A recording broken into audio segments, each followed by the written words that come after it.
Saga transfer dari pemain terbaik BRI Super League musim 2025-2026, Mariano Peralta akhirnya terjawab setelah Persib Bandung memperkenalkan Mariano Peralta sebagai pemain asing ke-11-nya yang akan membela Maung Bandung pada gelaran Super League dan juga sejumlah kompetisi di musim depan.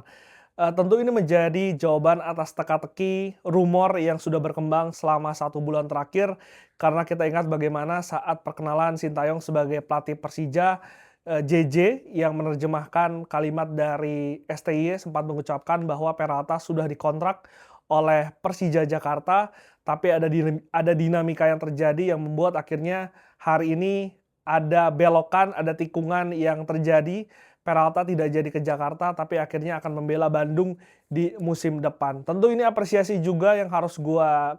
berikan kepada manajemen, karena sebagai pemain yang pastinya banyak diperebutkan dengan performanya begitu luar biasa bersama dengan Borneo di musim lalu,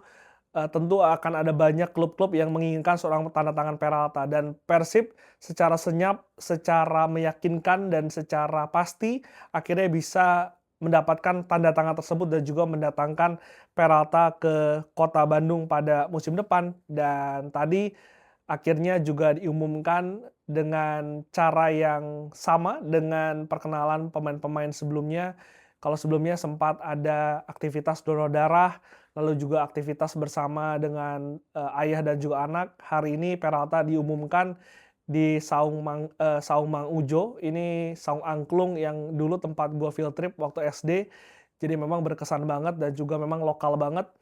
Jadi ini salah satu juga apresiasi dari cara perkenalan yang dilakukan oleh manajemen dari Persib Bandung. Untuk Peralta sendiri, dengan kehadirannya di Persib, tentu proses adaptasi yang biasanya menjadi masalah untuk pemain asing seharusnya ini tidak begitu berat. Setidaknya Peralta sudah bermain di Indonesia selama 2 musim, jadi dia tahu bagaimana, dinamika, bagaimana atmosfer dari, Super League. Apalagi di Persib sendiri sudah ada 2 pemain yang sebelumnya sempat membela Borneo FC, ada nama Adam Alis dan juga Berginho yang sebelumnya sudah berkali-kali memberikan kode kedatangan dari Peralta, sehingga kedua pemain ini diharapkan bisa membantu proses adaptasi dari Peralta. Apalagi Persib juga memiliki 2 pemain Argentina yang sudah membela Persib selama 1 musim ke belakang, ada Patricio Maticardi yang baru saja memperpanjang kontrak dan juga ada nama Luciano Guaicochea, sehingga geng Argentina ini juga diharapkan bisa, mmm, bisa merangkul seorang Peralta dan juga mempercepat adaptasinya di tubuh dari Persib, Bandung. Dan kalau kita lihat cara dia mencetak gol memang terjadi peningkatan dari musim pertamanya di Borneo menjadi pemain terbaik di musim keduanya, menjadi top skor dari Borneo, dan kita lihat apakah Peralta bisa menunjukkan kualitasnya, bisa menunjukkan konsistensinya, karena banyak pemain asing ketika dia sangat excellence di pertandingan di musim pertama, di musim kedua, tapi setelah musim ketiga atau keempat mengalami penurunan. Apalagi Peralta sebetulnya secara usia masih, berada di peak-nya yaitu 28 tahun, dan diharapkan Peralta masih bisa menjaga konsistensi dari kualitasnya tersebut. Sebut saja nama Bruno Moreira yang baru saja pindah ke Port, lama di Persebaya Surabaya, tapi musim terakhir di Persebaya sangat berbeda jauh dengan Bruno yang kita kenal di musim pertamanya di Persebaya. Begitupun dengan Alex Martin yang kita tahu dalam 1-2 musim menjadi andalan dari Dewa United, tapi di musim lalu ini secara torehan gol memang sudah tidak segacor dari musim pertama di Dewa. Dan gue harapkan tidak ada penurunan dari performa dari Peralta, karena Peralta ini menjadi pemain yang sangat dibutuhkan oleh Persib di lini depan, terutama sebagai pencetak gol, menjadi predator meskipun memang dia bukan striker, dia sebetulnya lebih ke pemain sayap, tapi bagaimana dia memiliki finishing, memiliki kreativitas, tidak hanya bisa mencetak gol tapi juga memberikan assist, dan ini diharapkan bisa terjadi di Persib. Karena evaluasi dari Persib di musim lalu ketika memiliki pertahanan yang baik, tapi dari lini depannya memang tidak banyak pilihan pemain yang bisa diandalkan untuk bisa mencetak gol. Terlihat meskipun Andrew Yung menjadi top skor dengan belasan gol, tapi secara rataan golnya memang ini merata. Banyak pemain, bahkan Barba sendiri juga mencetak cukup banyak gol untuk seorang bek, Tapi itu akan lebih lengkap lagi jika memiliki 1-2 pemain yang bisa mencetak 15 gol lebih atau bahkan 20 gol. Dan ini diharapkan bisa deliver oleh Peralta di Persib karena kita tahu Peralta memiliki finishing yang sangat luar biasa, tidak hanya di dalam kotak penalti, tapi bagaimana tendangannya dari luar kotak penalti juga sempat beberapa kali dicetak untuk Borneo FC, dan pergerakannya, kecepatannya, dribblingnya ini sangat luar biasa sehingga ini bisa menjadi opsi penyerangan dari Persib Bandung di musim depan. Tapi kuncinya sekali lagi harus konsisten, harus bisa meningkatkan apa yang ia tunjukkan di Borneo di musim lalu, karena Persib tidak hanya akan bermain di Super League, tapi semoga kualitas Peralta ini bisa mengangkat Persib di Asia, baik itu di ACL2 ataupun di Shopee Cup. Yang menarik lagi nanti bagaimana kita akan melihat skema dari Igor Tolik memanfaatkan, memaksimalkan seorang Peralta, karena kalau misalkan kalian lihat Peralta di musim lalu di Borneo, di paruh pertama ketika Borneo melakukan 11 kali atau 12 kali winning streak, Peralta menjadi tumpuan, menjadi andalan, menjadi satu-satunya harapan, dan ketika Peralta underperform, tidak banyak pemain yang bisa menggantikan peran tersebut, tapi seharusnya melihat skuad kedalaman dari Persib, harusnya masih ada banyak pemain yang bisa menggantikan peran tersebut.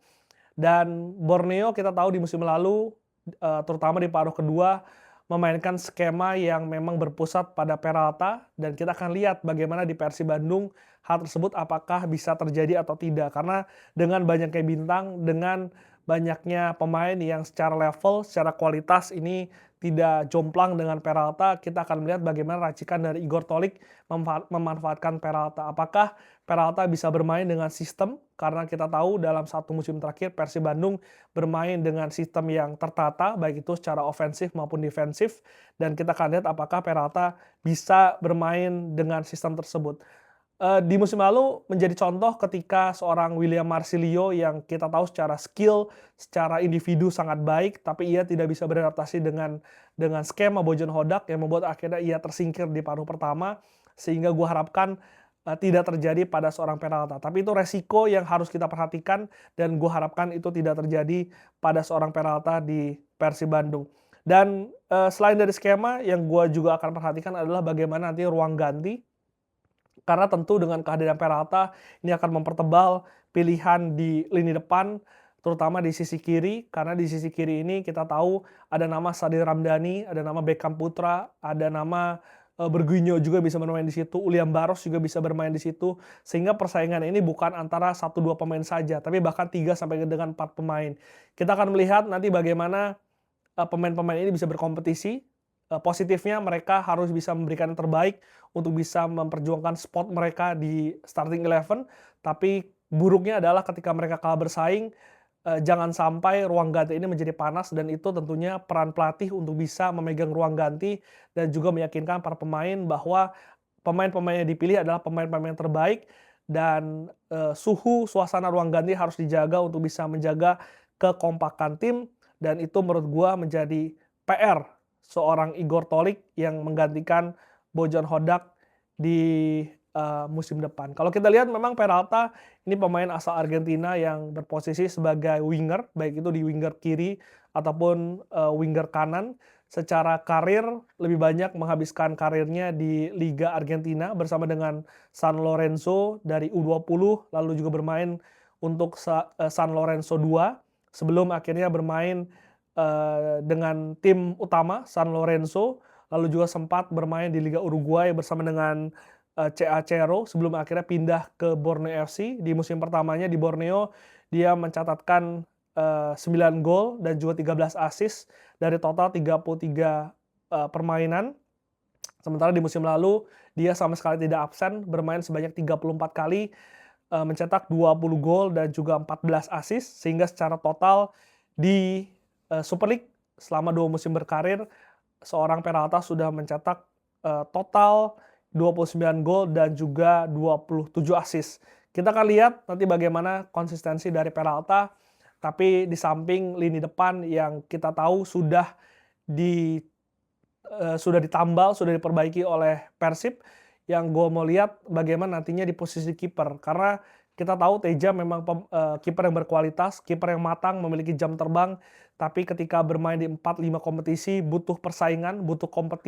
kompetisi di lini belakang, di posisi kiper, sehingga kita akan lihat apakah akan ada pemain lagi dari posisi kiper yang didatangkan oleh Persib Bandung. Gimana kalau menurut kalian, apakah skuad Persib ini sudah lengkap atau justru ada pemain-pemain lain yang harus didatangkan oleh manajemen? Coba tulis di kolom komentar.